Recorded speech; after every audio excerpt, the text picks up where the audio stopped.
మహాలయాల అమావాస్య సందర్భంగా ధనుసు రాశి వారు ఎలాంటి విధి విధానాలు పాటించడం వలన అర్ధాష్టమ రాహు దోషాలు తొలగించుకొని పితృదేవతల కాశీలు ఎలా పొందుతారో ఈ వీడియోలో సవివరంగా సంపూర్ణంగా తెలుసుకుందాం.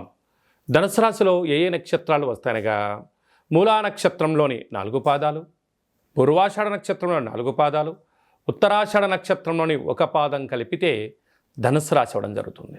చాలామందికి పుట్టినటువంటి కాల సమయంలో డేటా బర్త్లు లేనటువంటి కారణం వలన పేరు యొక్క మొదటి అక్షరాన్ని అనుసరిస్తూ ఆ రాశిని తెలుసుకునే ప్రయత్నం చేద్దాం.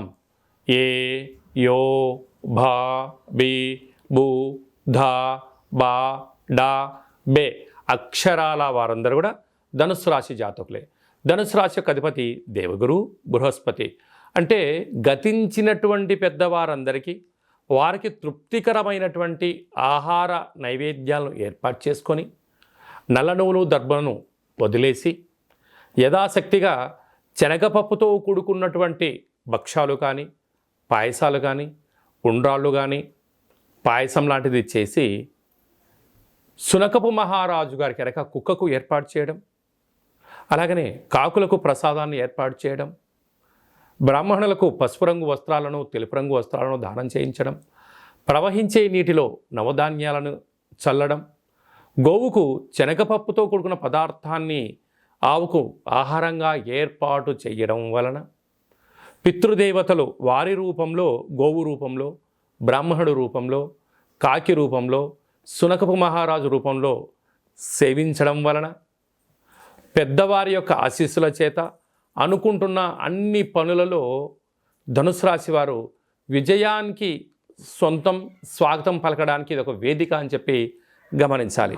వీరికి తృతీయంలో శని భగవానుడు స్వక్షేత్ర సంచార స్థితి ఉండడం వలన తల్లిదండ్రులతో, అన్నదమ్ములతో విభేద పరిస్థితులు, అర్ధాష్టమ రాహు మీరు ఎవరైతే బాగా నమ్ముతారో మీ తల్లిదండ్రులని, అత్తమామలని, బావమర్దులని, ఆడపడుచులని చెప్పి నా వాళ్ళని మీరు అనుకుంటూ ఉంటారు. కానీ వారేమనుకుంటున్నారయ్యా అంటే నీ దగ్గర ధనం ఉన్నంత వరకే మీరు వారు. ఒక్కసారి మీ దగ్గర ధనం అయిపోయిందని క్షణం తెలుసుకోగానే మీరు ఫోన్ చేస్తే స్విచ్ ఆఫ్ రావడం, ఫోన్ చేస్తే లిఫ్ట్ చేయకపోవడం, నేను అక్కడ ఉన్నాను ఇక్కడ ఉన్నాను అని చెప్పి మాయ మాటలు చెప్పే పరిస్థితి అధికంగా ఉంటుంది. కనుక సమయాన్ని, ధనాన్ని, ఆరోగ్యాన్ని కాపాడుకోగలిగితే ధనుసు రాశి వారంత అదృష్టవంతులు ఎవరు లేరు అని చెప్పి గమనించగలగాలి. 6వ స్థానంలో గురు సంచార స్థితి ఉండడం వలన రుణ సమస్య, రోగ సమస్య, శత్రు సమస్య పొంచి ఉన్నాయి. ఉద్యోగంలో మార్పులు, స్వల్పమైన ఆటంకాలు అనేకంగా ఉన్నాయని చెప్పి గమనించాలి. సప్తమంలో కుజుడు సంచారం చేయడం వలన భార్యాభర్తల మధ్య, ప్రేమికుల మధ్య, దూరవాయు ప్రయాణాల మధ్య అనేక అవరోధాలు పొంచి ఉన్నాయి. నమ్మకమే జీవితం. నమ్మకం లేని చోట భార్యాభర్తలు ఉండలేరు, ప్రేమికులు ఉండలేరు, పార్ట్నర్షిప్ జీవన విధానాన్ని పొందలేరు అని చెప్పి కూడా గమనించగలగాలి. కనుక మీ జన్మ నక్షత్రం రోజున పూర్ణిమ, అష్టమి తిథి యందున దూరవాయు జల ప్రయాణాలు పెట్టుకోవద్దు. పంచభూతాలతో, నీటితో చెలగాటమాడవద్దు, యంత్రాలతో చెలగాటమాడవద్దు, పై అధికారులతో, సహ ఉద్యోగస్తులతో, కింది స్థాయి ఉద్యోగస్తులతో గౌరవాన్ని ఇచ్చిపుచ్చుకోగలిగితే ఇంతకు మించిన గౌరవం లేదు అని చెప్పి గమనించాలి.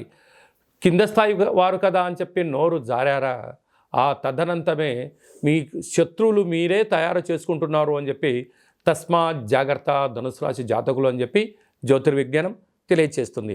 రాజ్యస్థానంలో బుధాదిత్య రాజయోగం, ప్రమోషన్స్ రాబోతున్నాయి.